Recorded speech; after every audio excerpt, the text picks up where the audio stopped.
വിശുദ്ധ മത്തായി എഴുതിയ സുവിശേഷം 14 അധ്യായം 22 മുതൽ 36 വരെയുള്ള വചനങ്ങൾ.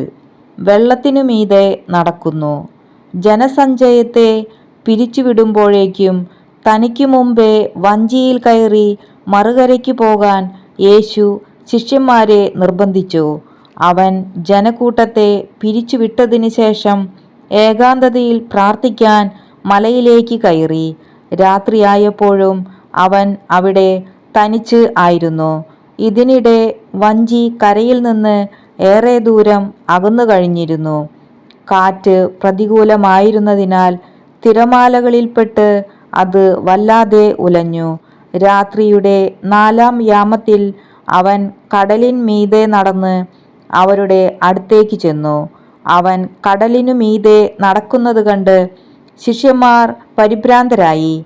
ഇതാ ഭൂതം എന്നു പറഞ്ഞ് ഭയം നിമിത്തം നിലവിളിച്ചു.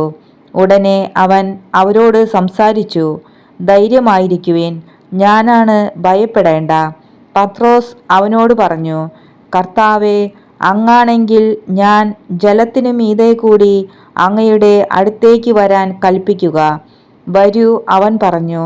പത്രോസ് വഞ്ചിയിൽ നിന്നിറങ്ങി വെള്ളത്തിന് മുകളിലൂടെ യേശുവിൻ്റെ അടുത്തേക്ക് നടന്നു ചെന്നു. എന്നാൽ കാറ്റ് ആഞ്ഞടിക്കുന്നത് കണ്ട് അവൻ ഭയന്നു. ജലത്തിൽ മുങ്ങിത്താഴാൻ തുടങ്ങിയപ്പോൾ അവൻ നിലവിളിച്ചു പറഞ്ഞു, കർത്താവേ, രക്ഷിക്കണേ. ഉടനെ യേശു കൈനീട്ടി അവനെ പിടിച്ചുകൊണ്ട് പറഞ്ഞു, അല്പവിശ്വാസി, നീ സംശയിച്ചതെന്ത്? അവർ വഞ്ചിയിൽ കയറിയപ്പോൾ കാറ്റ് ശമിച്ചു. വഞ്ചിയിലുണ്ടായിരുന്നവർ അവനെ ആരാധിച്ചുകൊണ്ട്, സത്യമായും നീ ദൈവപുത്രനാണ് എന്നു പറഞ്ഞു. ഗനേസറത്തിലെ അത്ഭുതങ്ങൾ. അവർ കടൽ കടന്ന് ഗനേസറത്തിലെത്തി. അവിടത്തെ ജനങ്ങൾ അവനെ തിരിച്ചറിഞ്ഞ് ചുറ്റുമുള്ള നാട്ടിലെല്ലാം ആളയച്ച് സകല രോഗികളെയും അവൻ്റെ അടുത്ത് കൊണ്ടുവന്നു. അവൻ്റെ വസ്ത്രത്തിൻ്റെ വിളുമ്പിൽ ഒന്ന് തൊടാനെങ്കിലും അനുവദിക്കണമെന്ന് അവർ അവനോട് അപേക്ഷിച്ചു. സ്പർശിച്ചവരെല്ലാം സുഖം പ്രാപിക്കുകയും ചെയ്തു.